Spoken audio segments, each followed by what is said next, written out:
Can you fail the driving test for going too slow? Now the answer is yes. A lot of people get quite surprised when I answer yes to that, because obviously if you're going too fast, the obvious danger is that you think, well, I'm speeding, I'm going too fast, potentially going to cause a crash.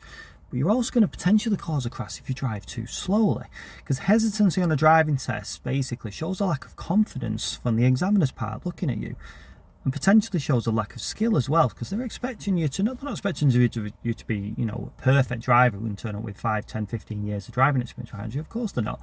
But if you drive too slowly, what you're going to find is cars are going to then drive closer to you behind. Now, it's not because they're speeding, it's because you're drawing them in. So if you're doing 25 miles an hour when you can do clearly 30, a car comes up at 30, they're going to be close behind you. They get close, potentially if you have to brake suddenly, they're going to hit you. They might get a little bit annoyed and frustrated and try and overtake you. They might properly not assess the road, and because they're frustrated. So you can also fail for going too slow. Always remember that.